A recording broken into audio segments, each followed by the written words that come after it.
and welcome to Michigan Football at the Voice of College Football. I am one of your post-game hosts and weekly contributors, Desmond. I'm here with my partner, Dre, who is also a weekly contributor and post-game host. Before we get started, please like and subscribe. We are doing our best to grow the channel. I believe we are about 5,100 subscribers, so thank you everyone who has subscribed. If you have not, doesn't hurt anything, just hit that button. Also, subscribe to Mark's main channel, The Voice of College Football, and also join his Discord where you can talk not only college football, but also NFL football 24/7, 365. So thanks so much for joining us. Drizzy Dre, how's it going, my friend? How you doing, man? Overall, pretty good. A little bit under the weather, but now pushing through it and looking forward to another exciting big Saturday for the Big Ten. Michigan it seems to be like the Michigan network. They have the big new game every week. It seems. Yeah, it seems to just be the Michigan tour, which, hey, ain't nothing wrong with that. You get, a little added press. You get, what was it, Reggie Bush and Matt Leinart and Urban Meyer get to follow you around. So that's kind of cool. It's been good. It's been good.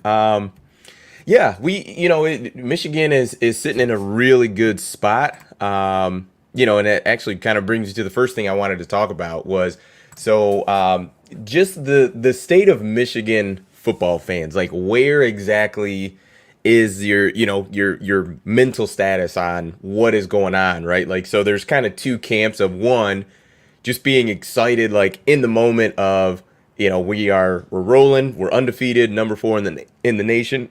Excuse me. Just excited kind of on the week by week basis, or is it the like delayed gratification of, our season's not really gonna start or end until basically the last week of the season. At this point, Michigan is favored through the rest of their schedule, if I'm not mistaken. And I don't know what it is in the Ohio State game. I think Ohio State at this, if there even is a point spread, but everything seems to be pointing towards that game. So I'm curious to see just kind of where everybody is, and especially for you as a Michigan fan. Where are you as far as the state of affairs with Michigan?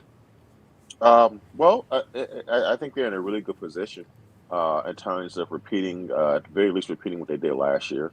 I think it's clear as day that they are at least the second best team in the conference, and you can argue they may be number one based on what you think Ohio State really is, or not. So I think they're in a really good position. I think that they are starting to have guys start to solidify themselves as legitimate contributors to the team. Guys like Oki, Mike Morris seems to be coming into his own. We know DJ Turner's played really good ball all year. RJ Moulton making plays on defense. You're seeing guys like, we were worried about Eric All and him being out and who will step up, and Shoemaker's taking that role seamlessly and easily, excuse me. And he's been a big time play catcher for JJ. It looks like his favorite target, it seems like so far. Wallace fails, he looked to Shoemaker. Rodney Bell, doing what he does. So, yeah, and we know what Blake Coleman, Donovan Edwards can do. So they're in a really good position. Looks like some of their guys are getting healthy who weren't healthy at the beginning of the year, and I like where they are. Yeah. Are you So you would put yourself in the first camp of just excited for right now, or are you kind of looking at that last week of the season, that anticipation of Oh Ohio yeah, State? absolutely. I mean, I did not. I would say that it's the second camp. I'm excited, um, because I believe that they should win the rest of their games. And the only game that I'm not. Was actually two games. I think Penn State's going to be a huge test for them. Look, no matter what you think about James Franklin as a coach, Penn State has gone off to a really good start this year. They struggled a little bit against Northwestern, but it was weird weather. Maybe they were a little bit bored, played down to the competition, but for the most part, they played pretty well. So, um, I think Penn State's going to be a pretty good test for them, and then Ohio State. So, for the most part, I'm penciling in, at least 10 wins. And we have the two games that I'm not exactly sure what's going to happen going into it. So, look, with that thought process, I feel pretty good. But I'm not exactly convinced that, hey, we're going to just run through the schedule, because I think those other two teams pose a very, very credible threat. Yeah. And I think Ohio State absolutely poses a legitimate threat. I would say that game is probably a toss up if it's a neutral field. Maybe maybe a 1 or 2 point spread. I mean, I think Vegas, if we're legitimizing that, I think that would be a close game with Penn State. I think this is something that for just me and my outlook on it, Michigan is the better team. I think Michigan is better than Penn State, and I do understand what you said as far as posing a legitimate threat, because I do think that is valid, but I think Michigan is the better team, and I think as long as they play to their standard, not even an A+ game, but if we're talking B+ game. I just think Michigan is better. Like I truly feel that way. Now, very different than how I felt with Iowa. But because I've seen Penn State do it, right? Like with Iowa, I mean, I saw them struggle. What was that, 7-3 against South Dakota State? Like if I've seen their defense outscore their offense. Offense scores 0 points, 3 points. Whereas Penn State, we've seen them have some legitimate wins where we could say, okay, they are dangerous enough where it could pose a threat. I never felt that way with Iowa, but yeah, I think we're in lockstep as far as the outlook on the season and what's coming up next as far as the Michigan challenges. So, real quick thought. So, Mark, I believe, will be joining us in a little bit, and we may also have a guest joining us as well. So, I'll introduce him if he is able to make it. Next thing I wanted to talk about is the anatomy of a trap game. And I wholeheartedly think that this game falls into the category for me as a trap game. And really, it's two main components. The first one is essentially you've got a big game coming up next week. Like the next game is really big. A lot of people talking about it. Highly anticipated, right? Has some serious ramifications for the conference, postseason, etc. A lot going on there. I mean, you could argue, and I haven't looked at the entire slate. I mean, you could argue that College Game Day could potentially be at the Michigan Penn State game. Like I don't think that's crazy to say, which is kind of a big deal. The other is the current game that you're playing.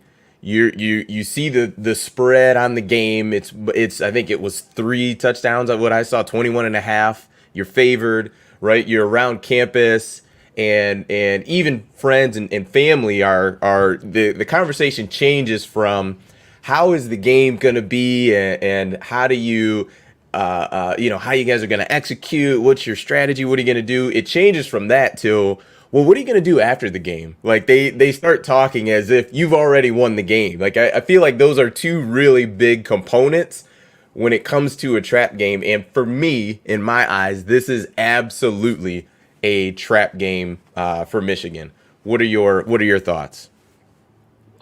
Well, possibly, but you know what? The problem for me to fully label it a trap game is that I don't think Indiana has the makeup as a team to challenge Michigan in that way.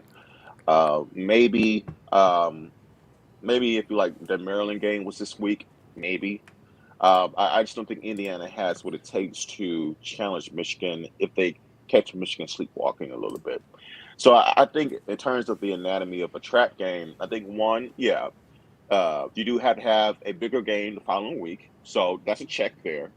Uh, I think another is the team that you're looking at, which is Michigan, has to be playing extremely well and on a pretty big trajectory. So you have that element of getting a little confident, maybe a little bit cocky in terms of opponents who you may find inferior. So check, that's possible. Don't know if it's going to be the case, but it's possible. But the last box I can't check is, does Indiana have the ability to take advantage of Michigan if they are sleepwalking? Because let's say Michigan does sleepwalk the first quarter, the first half. There's no way that Indiana's going to be able to do enough. That's going to, I think, put Michigan in a hole that they will be able to climb out from if they got into some kind of unforsaken situation like that. So I can't quite call this a trap game fully. I think it's one of those games where Michigan comes out, wins, I don't know, 35-14, and they move on to Penn State. One thing that Michigan and Jim Harbaugh, especially Jim Harbaugh, has been very consistent with is that teams that they're better than, they typically roll. That's just it. That you can pretty much count on that. They are definitively better than a team more times than likely, especially at home. They're going to roll. So I have no concerns whatsoever about this game. I think Michigan takes care of their business, and we got a big one next week. Dre, I think you're literally falling into the trap game. You're literally falling into it. You're like, oh, there's no way Indiana can win. There's absolutely no way. I'm like, that's literally it. Like, talk of that. Now, if you're telling me Michigan's going to come out and execute and play to where we all think that they what they're capable of, then that's something totally different. But even what you mentioned, like Michigan sleepwalks through the first quarter. I don't even think it needs to be a 21-0 hole for it to be something insurmountable. But even if it's 10 points and Michigan just has kind of like the play calling gets a little funky, and it's 3rd and 4, and we get a speed option like we did in the Michigan settles for field goals. Who knows? I don't think that's going to happen because, like I said, I have a lot of confidence in Michigan and what they do, how they handle their business. But I do think this definitely falls into a trap game. Now, if Michigan comes out and is firing on all cylinders, the game could easily be 21-0 Michigan after the first quarter and just roll from there. So, who knows? Who knows? It's college football, and that's why we play them all. Yeah, Adrian says that speed option. Hey, look, guys, when we talk week to week about JJ's the maturation process for JJ, those are the things. Look, one thing that's very clear about JJ is that he has to work on selling his reads, whether it's a pitch for speed option or it's an RPO. He has to work on that. Because that would help open up, his run game and also the passing game more. So, look, that's part of it for him. And I thought that overall he looked really good at Iowa, but he definitely still had his hiccups. And I know when I think it was the post game show, I brought up good old Joe. Oh my goodness! I still can't believe you. People lost their minds, and I'm like, hold on, guys. As they should have. I'm not even trying to compare. I'm just saying that please stop overshooting the receiver, please, because we're blowing opportunities, and But anyway, who was that quarterback you brought up again? I refuse to bring it up again. Now you're scared because before guys, don't make a big deal out of it. But now, clearly, people don't listen to everything I'm saying. So no, I'm not scared. Gosh, yeah, that's right. It was Milt. Yeah, you're nuts with that because I listened to you and I still think you were crazy for making that comparison, even for that one aspect of the game of overthrowing guys. Crazy. Anyway. So yeah, you were definitely wrong. Let's Toast Media, thanks for tuning in. Regular listener. We don't have to talk about this. Oh, we don't? Oh, No, okay. we don't. I think if I can recall correctly, I think I did win. But what I will also say is, in fairness, I have been golfing a lot longer than Dre has. We're both pretty bad still, so I want to put the caveat out there. We're both still pretty bad, but I have been golfing a lot longer than he has. So yeah.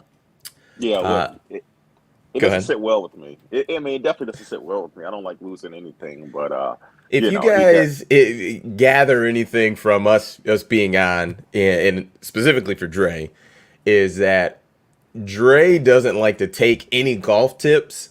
So what will happen is Dre will mishit and he'll get frustrated, and I'll be like, hey man, try to do this. And then the very next time he'll do the exact thing he did the first time and then still be pissed about it. So then at that point I'm just like, all right, well, I'm just gonna laugh because you don't want to, you're not gonna listen and take any tips that I have. Like I said, still really bad, but that's how Dre operates. So Ed Rogers has a question. Said, should an 11-1 Michigan team make the playoffs along with a 13-0 Ohio team? 100%. 100% in my book. I mean, if you're talking, especially that one loss you're talking about is against Ohio State. I mean, and I like how Ed put Ohio State more in that favor of that question. But anyway, no, I mean, because you're talking about, Michigan essentially, that's a one-loss team. Um, their one loss is against an undefeated Ohio State team. And then also, one thing you guys got to recognize is that there aren't really, really a lot of really good teams in college football. There's a lot of good, but not like a lot of great teams. And I think that four spot, if you're a team like Michigan, you have the brand, you only have one loss. Yeah, you don't have this year. I don't get to worry about a non-power five, team like Cincinnati or something Notre ridiculous like Dame. that. Notre Dame, you have to worry about them getting that fourth spot. So yeah, absolutely. I think it's the type of year that Michigan, if they had that one loss, will get in at 11-1. Here are the two potential hurdles or speed bumps, if you will. Is number one, and I know everyone's going to hate that I bring it up, is your out of conference schedule. Like Right. that's going to hurt. It may not be Yeah. it may not stop you from getting in, but that is going to hurt. The other is and I'll speak for myself here. I wasn't expecting USC to be here right now. Like I was expecting them already to have at least Because one you or two don't, because you losses. don't believe in Lincoln Riley, and I told you trust in Lincoln, man. But you have your beef with Lincoln Riley, and I don't know what else you need counseling. I don't know what it is, but you Well, see what's happened to Oklahoma since he's left. So they're getting popped by TCU oh, by 31 hold on, hold points on, and hold stuff on, like that. hold on. Has Granted, that never Gabriel got happened hurt. under Lincoln Riley? I'm What just, happened to Oklahoma? Has I'm that just never saying. happened to Lincoln Riley? I'm just saying. And then also, how many guys left out of the portal and went to the NFL from Oklahoma? So let's relax on that. Okay. Anywho, USC is undefeated, and I think they're a bit ranked higher than what I think they should be. But Of nonetheless, course. if they're undefeated, they are absolutely getting in. Now that's not a foregone conclusion, But they're but what undefeated, I'll Des. That means that they would have won their conference. Of course, they're getting in. I mean, like, But look, here's the thing too. Let's say and the way the Pac-12 is even a one-loss team, right? They don't have divisions, if I'm not mistaken. I think it's just the top two teams are going to get in, if I'm right. not mistaken. I might be wrong in that, but I even a one-loss USC team, if they win the conference, I think they would be in over Michigan, and that's not a team that before the season started that I had potentially even making the playoff. Yeah, yeah. I can see that, but like, here's the thing. Um, I think yeah, I think he had to look at the Georgia Alabama thing for the SEC. So look, none of those teams are going to have one of those teams is going to have a loss, right? I think it's pretty safe to say unless something crazy happens, Alabama and Georgia are going to meet back up in the SEC title game. That's the way it's looking. So yeah, that's tight. I don't think ACC, this Clemson. year. So Right go now, ahead. Clemson is kind of. I think now that Clemson's gone past North Carolina State and they beat North Carolina State and they beat Wake Forest. I think Clemson's pretty much going to march to winning the ACC now. And I don't think Clemson is that good this year compared to previous Clemson teams. But look, they're still going to be undefeated, so you got to take Clemson. That's tough. Yeah, So you someone so may for get gypped this year. so based on that, you've got we are Ohio State. We've established that they would be 13-0 in this scenario. Yeah, Clemson, even though they're it is what it is. They may not be great, but if they're yeah, ACC great, yeah. there. And then you're talking what one of the SEC teams, Two, Georgia, Bama. Let's say Georgia. two. That's three. You think two? Here's why I think Here's what possibly the not is those two is last year both of them looked well, let's say this. Georgia looked dominant from start to finish until the SEC championship game, right? Alabama was iffy. Obviously they had the loss, but Alabama won that SEC championship game. If it ends up let's say it's reversed. Let's say Georgia gets there with one loss already and Alabama wins the game. Obviously then Georgia would be out with two losses, but I just don't think they both have looked runaway good where you just say, "Oh yeah, absolutely." But The no one both of these. has. No one Well, has. but that's the point.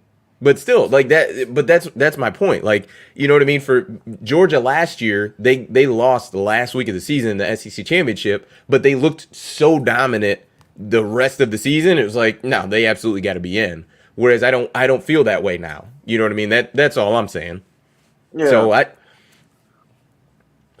Yeah, this is where people are going to be like, man, if things continue the way it's going, this may be one of those years people are like, we really need that expansion now. Like, we can't wait because, I mean, if you picture a scenario where, let's say USC wins out, I don't think that will happen, but USC wins out, Clemson, Ohio State, and let's say Georgia. And that would mean that the teams that don't make it will be, let's say in this scenario, a one-loss Alabama team, a one-loss Michigan team, and maybe, well, yeah, I'll just leave that there. I mean, that's tough. That'll be a tough thing to happen. Where it's like, man, those other two teams that don't get in, they're pretty good. Yeah. Mark, what's going on? We are talking about Ed Rogers posed that scenario here. Should an 11-1 Michigan team make the playoffs along with a 13-0 Ohio team? And we're going through kind of potential scenarios.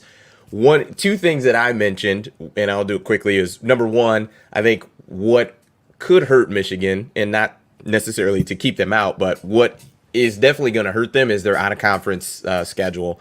That regardless, even if Michigan gets in, that still is going to be a maybe a dirt spot, a tiny dirt spot on their resume. And the other for me was I did not think USC would be here where they are now. They are, definitely ahead of schedule, and I think they have a really good shot of getting to the Pac-12 championship. And if they are a one-loss conference champ, I think USC would get the nod. Now, it may not come down to, either Michigan or USC, but if we also talked about, obviously in this scenario, Ohio State's going to be in 13-0. Clemson at this point is undefeated with wins already over Wake and NC State, which are probably their toughest games. That's a second spot there. And then if USC is one loss or undefeated champ, that's going to be three. And then now what comes down to is, potentially a two-loss champ, which I don't think will happen, but is now a bunch of one-loss teams and pitting those resumes against each other, where that's where, if you say a team like Utah, well, let's say Utah had, well, I guess at that point they would have to have two losses, but just a team that has a strong out-of-conference win, but, now all of the semantics essentially start to come into play. So what are your thoughts on that? Well, those teams are going to have a strong non-conference win, unless it's Utah. If it's USC, it's Notre Dame. If it's Oklahoma State, they beat Arizona State, so that's nothing great, but it's much better than Michigan. So all those teams are going to have that over Michigan, and they're going to have a conference championship. So they're going to have an extra win, and it's going to be a conference championship. That's tough. Yeah.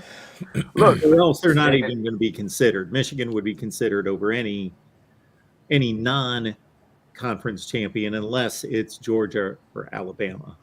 What about let's just for sake of discussion, what about a one-loss Ole Miss team? Let's say Ole Miss's only loss is Alabama, and I haven't looked at their schedule, so if they play Georgia, forgive me, but let's say an Ole Miss, is 11-1. Pitted against Michigan's 11-1. I think that'd be it. I think that's going to be it. There's the possibility of Michigan not getting in, right? So I think, and this is interesting because this is something we talked about before the season started, was this exact scenario of that the out of conference potentially coming back to be an issue. Let's call it that. Yeah, if you take Ole Miss, they didn't necessarily play anybody either. But again, compared to Michigan, they played Liberty, they played Georgia Tech, they played some teams with a pulse that have done decent work against other teams. So I don't think the committee's going to go crazy on that. I don't think that's going to weigh in Ole Miss's favor considerably, but I think it's a factor. And then start looking at those conference, the comparison of the two conferences, And, you got to think that that's going to lean the SEC's way as well. True. At this point, let's see. For the teams who are ranked on Ole Miss's schedule, obviously they beat Kentucky Saturday. So Kentucky, and I don't know what ranking this is, but they're 13 on whatever I'm looking at. They also have LSU is ranked 25 at this point, which that's not going to happen. They won't be ranked. And then Mississippi State is 23, but they play them the last week of the season, which I would also venture out that they're not going to be ranked. You're knocking LSU and Mississippi State out of the rankings. Yeah, and then they play Alabama, so it's interesting. I mean, based on what we just talked about, I wouldn't say Ole Miss has a great case to be in over Michigan, but it, like you mentioned, I mean, Georgia Tech is a Power 5 team, so that's who they played out of conference. I mean, they're not great, but kind of is what it is. It's definitely an interesting scenario to look at. I think, well, I guess this brings me to my next question is, so this is a potential scenario that could happen. So based on that, do you think any style I mean, I don't think Jim Harbaugh is going to make any changes or have this in mind at all, but you'd like to think that, putting it on the teams that you're playing in the next couple weeks will be something that is important. Also, obviously, developing your offense and defense and those things. But this is definitely a scenario that could happen. Absolutely. And the way things are developing in the Big Ten Western Division, even though that's right, we're canceling out a Big Ten championship game. The way things are going there, that's not going to be a great win for the Big Ten champion in terms of seeding, or if there's an unexpected loss here or there that they might be fighting to get into the playoff if they're facing number 23 Purdue or 8-4 Illinois in the Big Ten championship game. Wow. But, yeah. Sorry, I just that realization just hit me. That's very real. I mean, we saw Northwestern 8-4 one year, and they was it 19, 20? I mean, I'd be surprised if the Big Ten Western winners much better than 8-4. Maybe Minnesota could get there. Maybe. I wonder who Illinois got on there. I mean, I would imagine most of them play each other, but I would imagine. I wonder if Illinois is favored against Iowa. I would think that they are. 4. Okay. I mean, shoot, if Illinois wins, they lost to Indiana. But you know what's interesting? Like guys, we do national platforms do and all that stuff. Like the conversation about what if this team has one loss versus this team has one loss, and it seems to always work itself out more times than not. Like somebody drops the ball who's having a great season and they essentially screw themselves, right? It's rare where we get to the playoff. We're like, you know what, that team really deserved to be in. It's rare. It's always ironic. I don't know, man. We get some 5 seed. I mean, the COVID year, Texas A&M was 5. It was 9-1. They had a one loss. We're not counting COVID year. We're not counting COVID. I can only think of one year where it was pretty clear cut. What year was that? First year? No, the first year you had a bunch of one-loss teams, and you had to leave 2 out that tied for a conference championship, TCU and Baylor. Oh, that's right. The next year I thought was pretty clear cut. Alabama, Clemson, Michigan State, Oklahoma. But 2016, you had an Ohio State, Penn State. One of them won head-to-head in the Big Ten Championship versus the better schedule and the better record. 2017, you had Alabama and Ohio State were on the 4-5 line. Do you go with the better record and the conference championship? On down the line. 2018, Oklahoma and Ohio State both went 13-1. One of them got left out. You had the whole argument, bad loss versus better wins. Ohio State had better wins, but they had the horrible loss. 2019, I know this is not a controversy, and they got it right, and they had the right teams in, but that was 2019 was LSU, Ohio State, Clemson are all undefeated. And then Oklahoma, they earned it. They had one loss. They were the Big 12 champion. But I told people, if you want the 4 best teams, if the committee, many times they make this statement about we're selecting the 4 best teams. And I really don't think they should be selecting who they think are the 4 best teams. I think they should be selecting the 4 teams that earned it. But in 2019, the 4th best team was Alabama. I don't care what happened. They were a lot better than Oklahoma. They're not going to give up 49 points in the first half to LSU. They were one of the 4 best teams in the country. It wasn't Oklahoma. Yeah. So, but if I'm not mistaken, Tua was hurt at that point, right? So I mean, that's maybe that had a effect in terms of their decision. I think He broke his no, because Alabama had 2 losses at that point, if I'm not mistaken. They weren't. Yeah. I think a healthy Tua. I honestly, as much as I root for Alabama, I think a healthy Tua. I think Alabama probably still would have lost to that LSU team. Like they were no one was beating the LSU team that year. I mean, they were on another level. They did did really well. If Ohio State would have got his shot, I would have loved to have seen it, but that would have been interesting. Okay. Yeah. So I mean, I am kind of hearing Mark go through that. I'm interested in kind of Ed's scenario flipped. So if Ohio State is the team that has if Michigan wins out, they're 13-0. Obviously they're in. Now Ohio State, I think they've got the Notre Dame win is out of conference. I don't know. I mean, then you start to look at. I mean, I feel like everybody looks at that Notre Dame win a lot different than we did on September 4th, the day after. The Notre Dame win still, to me, weighs heavier than it. And granted, this is an off year for Notre Dame, clearly, but just from a brand standpoint, and I don't think they haven't totally fallen off the face of the earth. That win still, I think, outweighs any win Michigan has had thus far. But at that point, you're not weighing it against Michigan. You're weighing it against the other USC or the other, one-loss teams trying to get in now. That's what I'm saying. Well, you know what I mean? Like it's I don't even know what. I can pull up the rankings to see kind of the one-loss or undefeated teams. Who knows? Tennessee. What if Tennessee only has 1 loss and it's Alabama, right? Like, how does that look? Who knows? Yeah. It'll be interesting. I'm not sold that it's going to work itself out. Also like dictates a lot of times just like the head-to-head matchups too. Like, how does the Ohio State Michigan game look?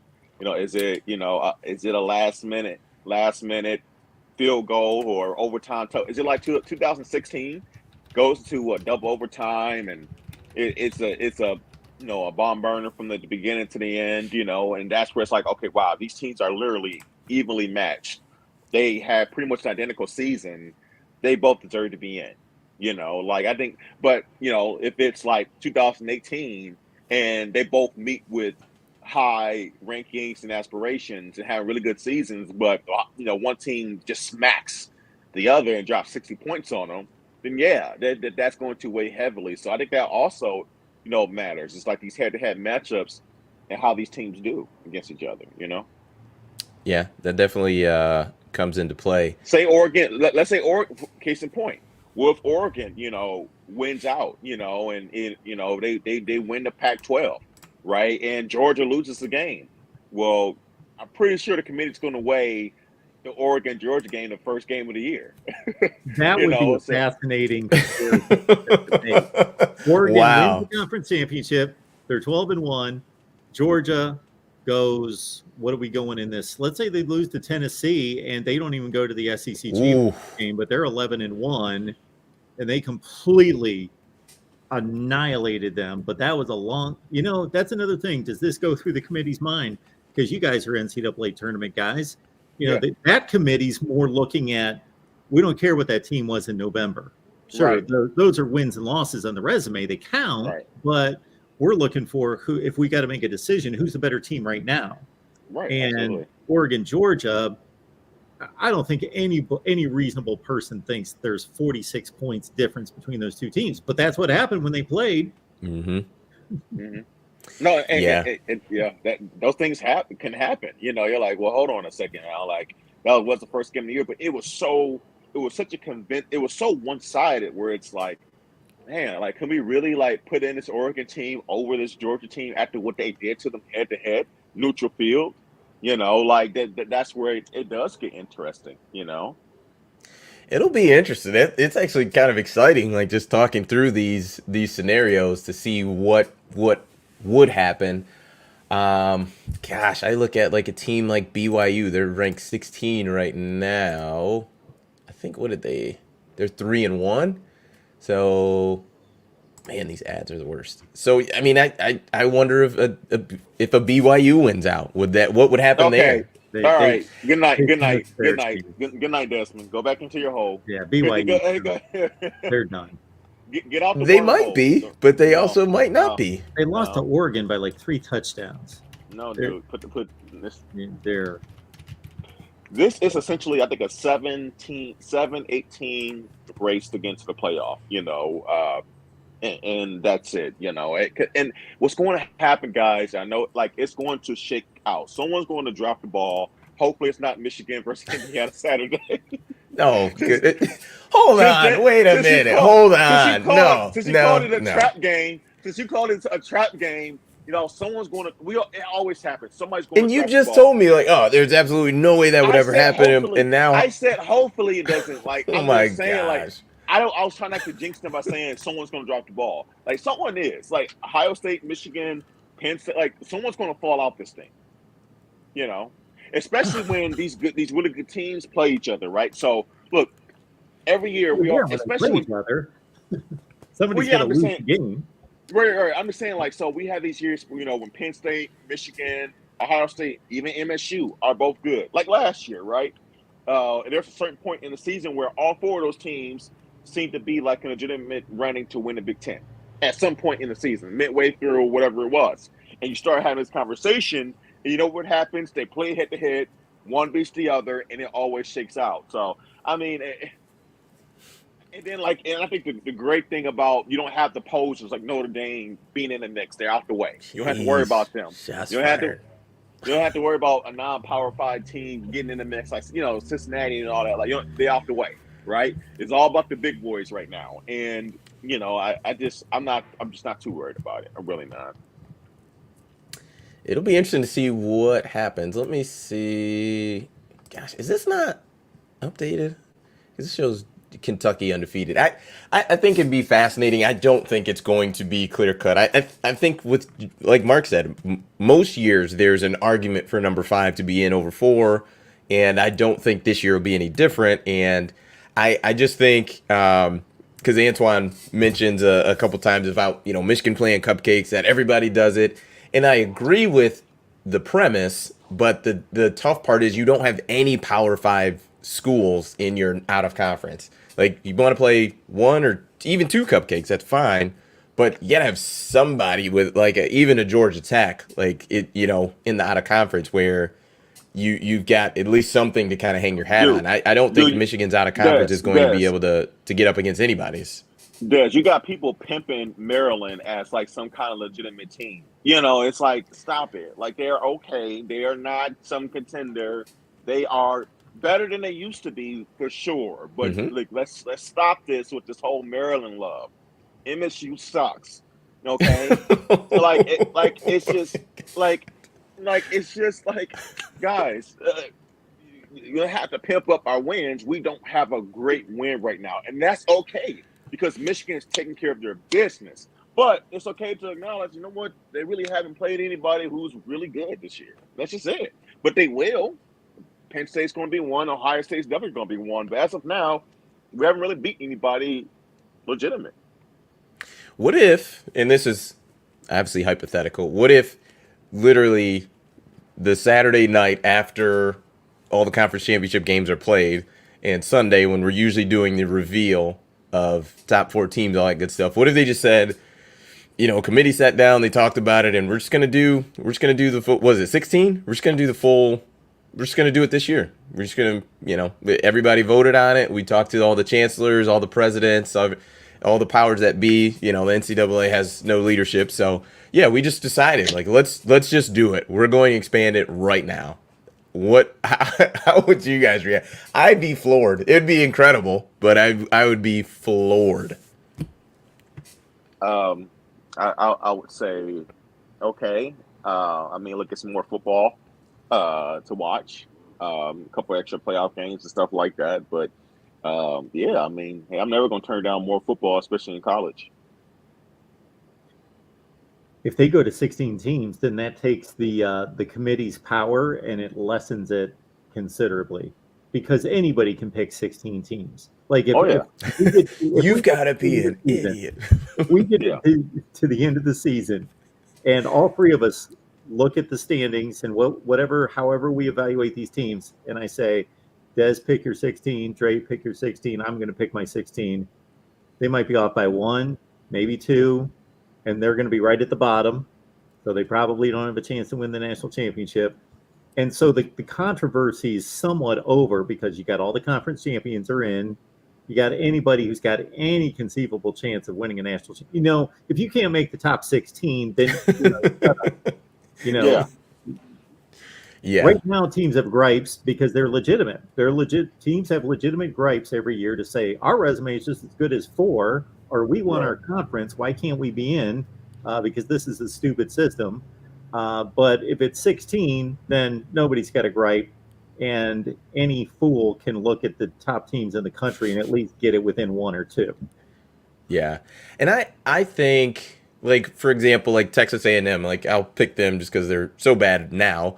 But the COVID year, which for whatever reason Dre doesn't want to count it, they had one loss. Their only loss was to an Alabama team who was the number one team in the country for basically the entire year. And then I look at this past season where Georgia's one and only loss was let's call it, they ended up being the number one seed. They weren't the number one team all year, but like that's a pretty similar argument. I mean, you could say, well, Georgia lost it in the conference championship, and I do understand that aspect of it, but at the end of the day, it's pretty similar. Like we only lost one game. We beat everybody else, and we don't get a shot. So that is an interesting dynamic. But yeah, if they were to go 16, like that'd be awesome. Number one. But yeah, I do agree. You've got to be pretty bad to mess that up. But I do think there is going to still be some gripes for 17, 18. Like, oh well, Yeah. And Yeah, they'll but be no one's going to legitimate gripe. listen. No one's going to listen. Like, okay, look, I don't care. You guys got three losses. Goodbye. See yourselves out. We'll have it and talk about.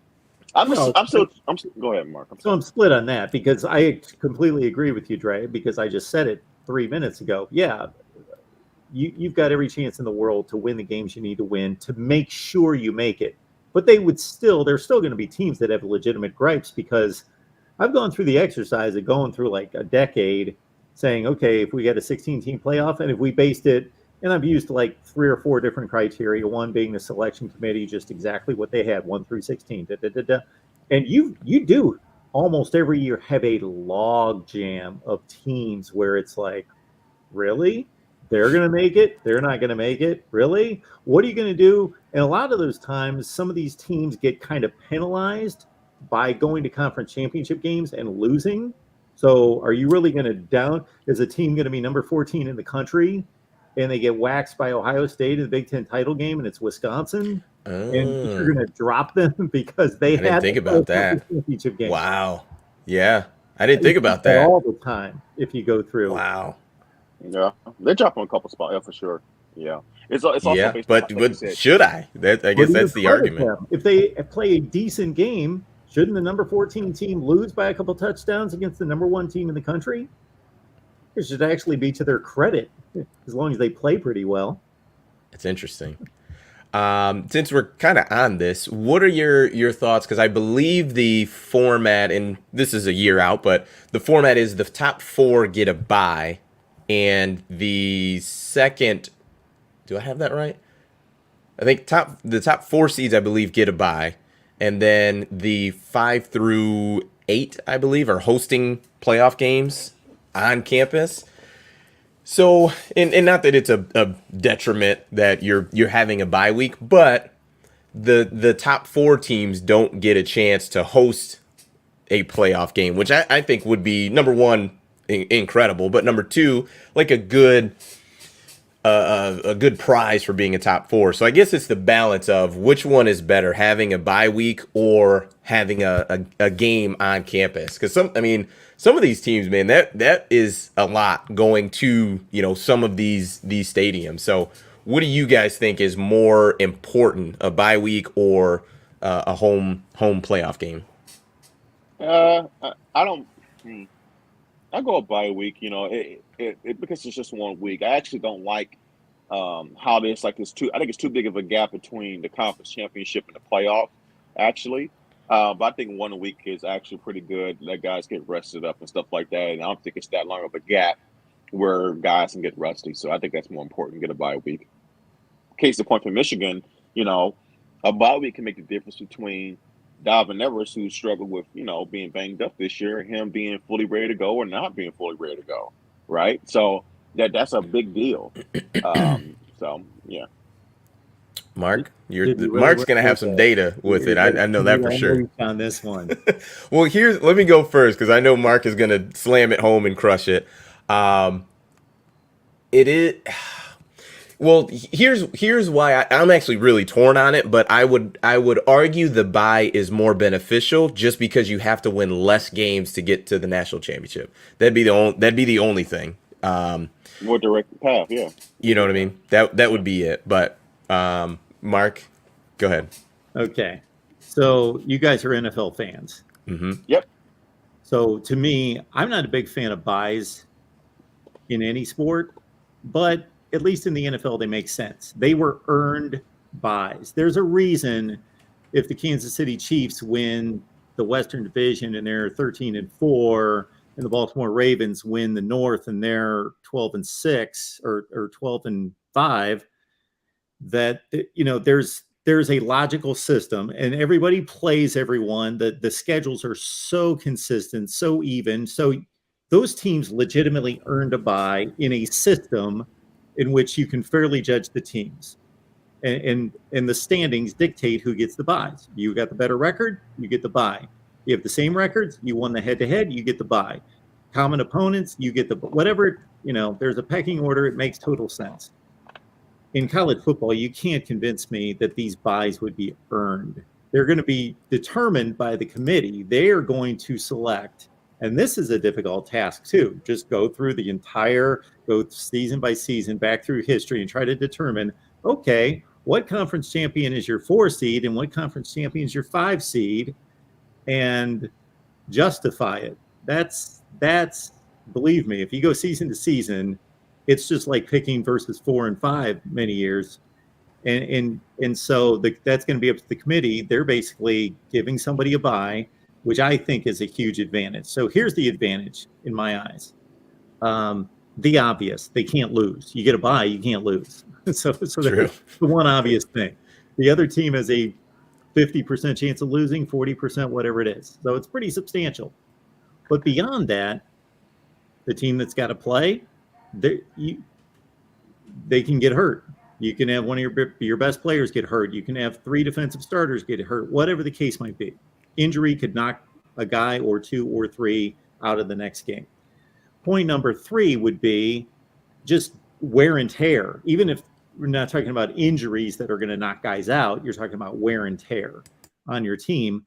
And you know what I think? I don't hear this brought up anywhere else. The next biggest advantage is, let's say Oklahoma's 4 and Oregon's 5.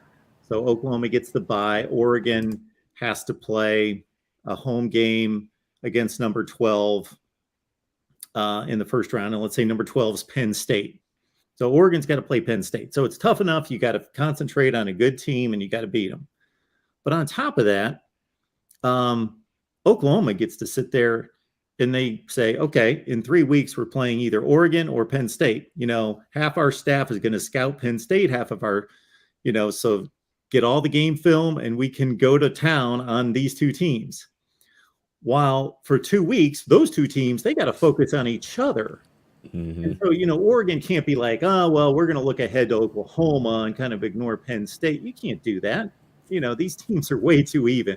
You can't do that. So you give the advantage of the 4 seed to sit there for 3 weeks and scout 2 teams and then you get the ultimate scouting advantage. You get to see them play each other right in front of your own eyes a week before you play them. I just think that's a huge advantage. Well, and also, Mark, too, of what you even that. Let's stick with that same scenario. Let's say, right, Oregon hosts the game, Penn State travels there. Let's say Penn State wins. That's a lot of travel to go West Coast. You got to come back home, and then wherever that neutral site game is, whoever, yeah, right, and whoever that 1 to 4 seed is, they get, if I'm not mistaken, they get to pick the neutral, like hey, here's the 4 options, right, and I think 1, 2, 3, 4 gets to pick, so. You may have to go from, Oregon. Now we got to come home, and now we got to play down in Miami, right? Yeah. That travel kind of wear and tear. We're Oklahoma. We want to play in Dallas. Mm-hmm. Yeah. We can take a bus there. It'd be, yeah. It's definitely it's interesting. It's interesting. That would be. Go ahead, Mark. And again, one last point, just to reiterate the point. That would be one thing in the NFL where it's clearly earned by one team. But here it's just it's a judgment call. And I don't necessarily, and I'm not blaming the committee. I'm not saying that they're doing anything wrong or made bad decisions. I'm just saying they're in a difficult spot to make a determination from what are typically 2 teams that have nothing to do with each other. One was 10-2 over here, and the other one was 10-2 way over here. They didn't even play anybody that played each other.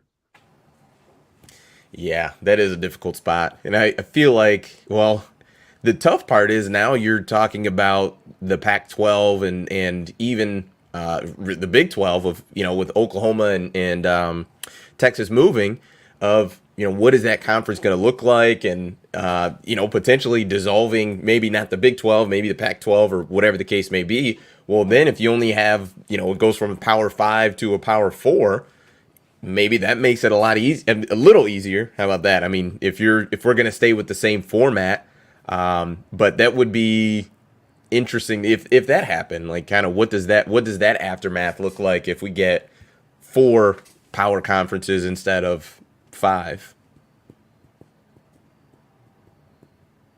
Well, that's best case scenario. Michigan take care of their business. They don't have to worry about neither opportunity, neither scenario.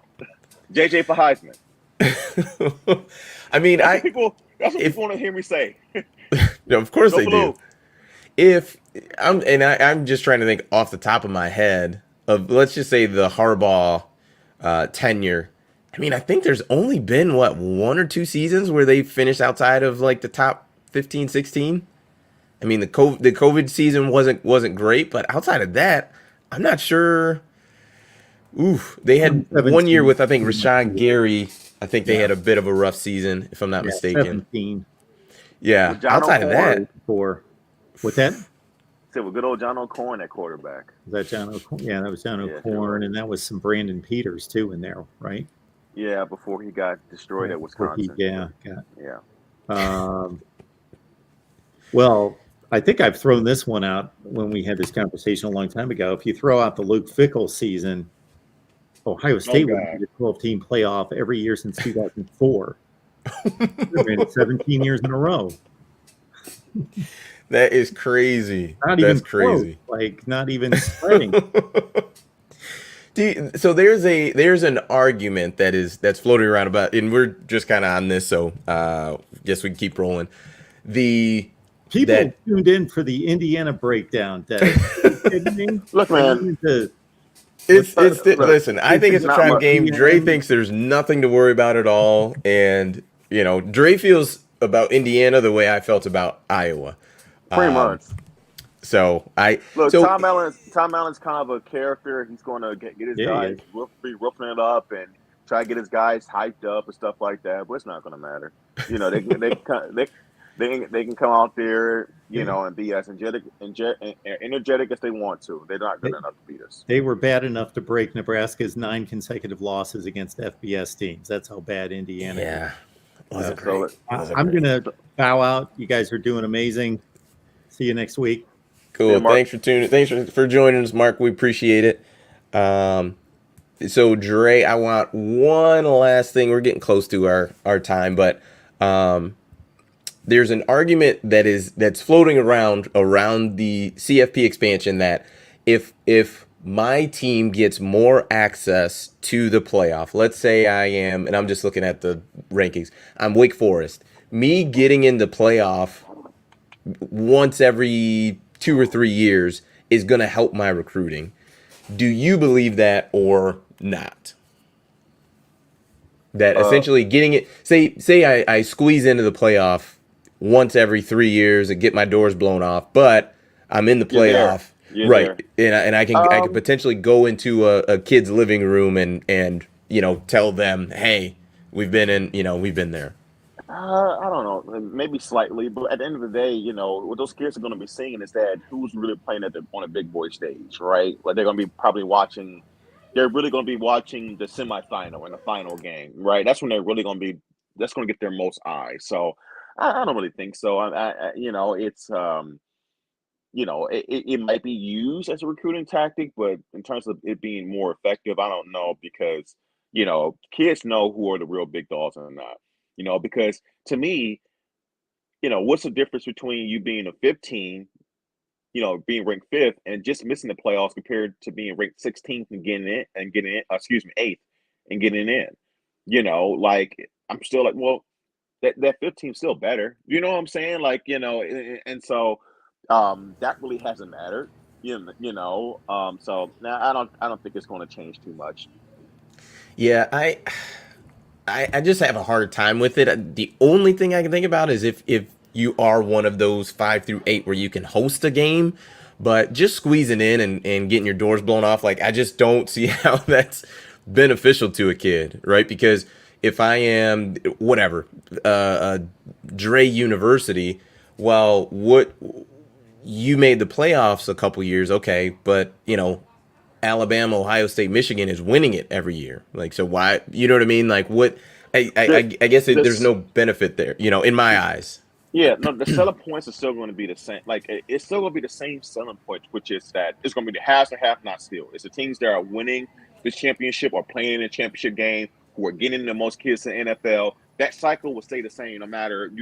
All you're doing is just opening the door for more teams to play with a different title of a game instead of it being I don't know, the Outback Bowl or whatever. It's the wild card weekend of college football, right? But it's still, in the grand scheme of things, irrelevant when it comes to the big boys and the big stage. When you're talking about New Year's Eve and all that other stuff. So I don't think it's going to matter.